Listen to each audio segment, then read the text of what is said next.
আচ্ছা তুমি উড়াও উড়াও উড়াও।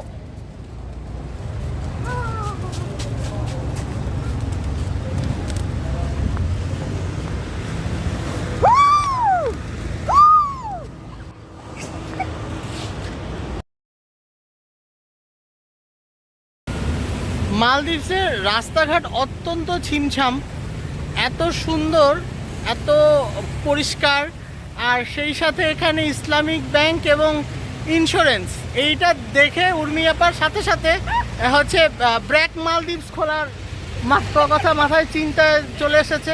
BRAC Maldives insurance. এখন জিনিসটা হচ্ছে, এখন এটা দাদা আর বেলায়েত ভাইকে উর্মিয়াপা বলবে, সেজন্য আমি ভিডিও করেও নিয়ে গেলাম। আর সেই বিখ্যাত মসজিদ। ইন্টারেস্টিং ব্যাপার এখানে হচ্ছে স্টেট ব্যাংক অফ ইন্ডিয়া। হ্যাঁ, এবং এইখানে হচ্ছে সেই বিখ্যাত মসজিদ। আমরা একটু সেদিকে যাওয়ার চেষ্টা করছি।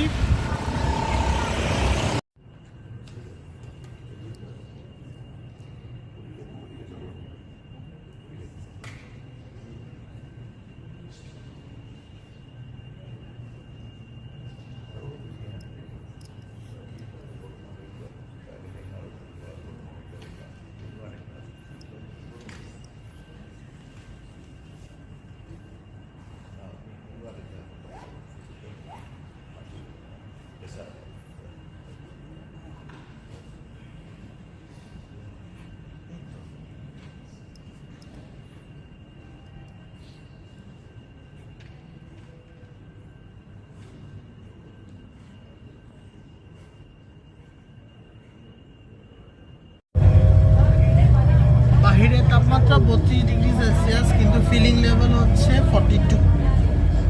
আমরা পুরা কাহিল। সো আমরা এখন হচ্ছে এখানকার যে সরকারি বাস, এসি বাস, সেটাতে উঠেছি।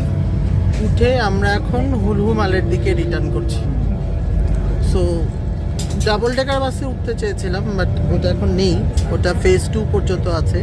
সো আমাদের যেখানে হোটেল সেটা হচ্ছে ফেজ 1-এ। দ্যাটস ওয়াই আমরা ওই বাসটাতে যেতে পারছি না। আমাদের সবার অবস্থা তো একেবারে পুরা শেষ গরমে গিয়ে, আর আয়েশার অবস্থা হচ্ছে সবচেয়ে বেশি। ও বেচারা মানে পুরো ক্লান্ত হয়ে গেছে। সো আর বেশিক্ষণ এদিকে ঘোরাঘুরি না করে আমরা যাওয়ার চেষ্টা করছি। চারিদিকে ঈদ মোবারক ভাইব। আমার একটা জিনিস বেশ ভালো লাগলো যে ছোট দেশ, যদিও কারেন্সি এখানকার অনেক হাই, এখানে যে গাড়িগুলো ইউজ হয় সেগুলো কিন্তু সব মোটামুটি দামি গাড়ি। মানে BMW এবং মার্সিডিজ যেগুলো দেখলাম সবই হচ্ছে প্রায় ব্র্যান্ড নিউ মডেলের, নিশান এবং টয়োটা, এবং বেশিরভাগই পেট্রোলে চলে যেগুলো দেখলাম। আর তারা খুব সাবধানে গাড়ি চালান। কোনো ট্যুরিস্ট রাস্তা পার হচ্ছে দেখলেই দাঁড়িয়ে যাচ্ছেন। এই ধরনের কোনো অপশন নাই যে আপনাকে পাড়ি দিয়ে চলে যাচ্ছে। আর যেহেতু রাস্তা ছোট, জায়গা ছোট, এখানে একটা স্টপেজ, দ্যাটস ওয়াই আমরা দাঁড়িয়ে আছি। যেহেতু রাস্তা ছোট, জায়গা ছোট, সেজন্য অনেকেই বাইক ইউজ করেন। এই দেখেন প্রচুর বাইক, পুরো মালে শহরে প্রচুর বাইক।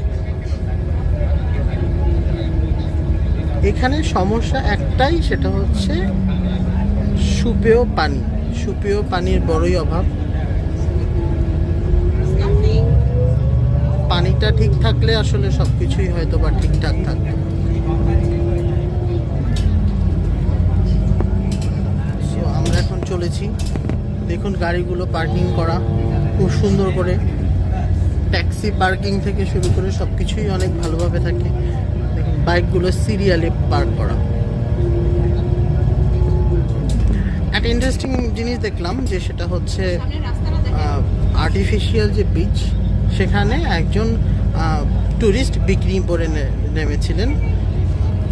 প্রায় উইদিন হচ্ছে 10 to 15 মিনিটসও হয়নি, পুলিশ চলে এসেছে তাকে সতর্ক করে দেওয়ার জন্য। কারণ মালে মাফুসির মতো না, মালে is very very very restricted and religious place.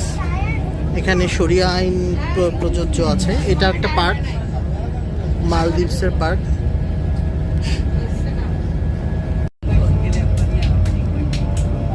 So আমরা এখন চায়না মালদ্বীপিয়ান এভারলাস্টিং ফ্রেন্ডশিপ ব্রিজে আবার উঠছি মালদ্বীপসের হুলু মালের দিকে যাওয়ার জন্য।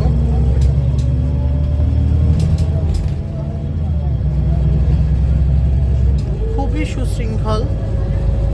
দূর থেকে আপনারা মালের শহরটিকে দেখতে পাচ্ছেন, সেই বিখ্যাত মসজিদ, বিচ, এয়ারপোর্ট, সবকিছু।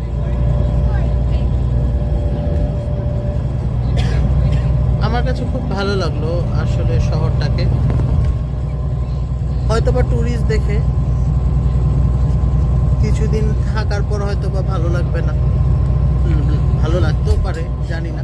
দূরে একটা ইয়ট দেখা যাচ্ছে, মানে পয়সা কড়ি যাদের আছে তাদের জন্য মালে বা হুলু মালে হচ্ছে স্বর্গ। মালদ্বীপ হচ্ছে স্বর্গ। ভ্যালেনা ইন্টারন্যাশনাল এয়ারপোর্ট, টার্কিশ এয়ারলাইন্স দাঁড়িয়ে আছে, এমিরেটস দাঁড়িয়ে আছে, এটা কোন এয়ারলাইন্স বুঝতে পারছি না, কাতার এয়ারলাইন্স। কাতার এয়ারলাইন্সের দুইটাই দাঁড়িয়ে আছে, একটা এয়ারবাস দাঁড়িয়ে আছে, একটা বোয়িং।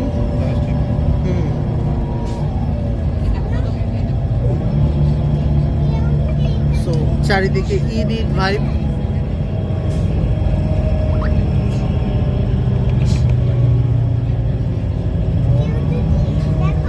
এখানে একটা এক্সটেনশনের কাজ হচ্ছে দূরে, মালদ্বীপিয়ান এয়ারলাইন্সের কিছু।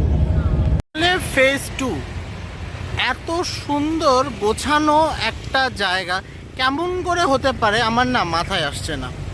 চারিদিকে এত সুন্দর করে প্ল্যানিং করে করা, এবং বাসা থেকে শুরু করে কোথায় পার্কিং হবে, কোথায় হাঁটবে, কোথায় বাস দাঁড়াবে, সব কিছু।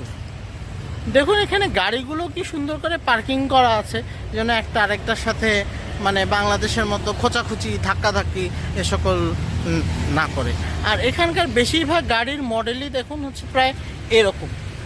অর্থাৎ আমার মনে হয় যে মালদ্বীপসের মেইন প্ল্যানিংটা হচ্ছে তারা কম জায়গা অনেক সুন্দরভাবে ইউটিলাইজ করবে।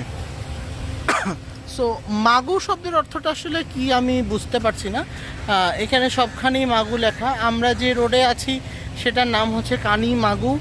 এখানে বিভিন্ন জায়গায় লেখা নিরলহু মাগু, তারপর আরেক জায়গায় লেখা আশ্রুমা হিঙ্গুন। এদিকে এই বাসাটা দেখে একেবারে পুরো মনে হচ্ছে যে লন্ডনী টাইপের একটা বাসা, এবং বিভিন্নভাবে ঈদের উপলক্ষে এখানে সাজানো। যাই হোক, এবং ফাইনালি আমরা পেয়ে গেছি বাংলাদেশ হাই কমিশন, আমাদের সবার প্রিয় বাংলাদেশ।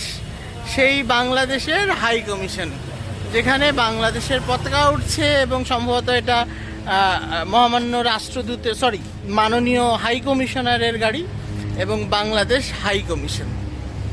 বাহ, দেখে দারুণ লাগছে, দারুণ লাগছে এটা। Finally Bangladesh high commission. এটা হচ্ছে নিরলহু মাগু রোড, ফেজ 1-এ, হুলহু মালেতে।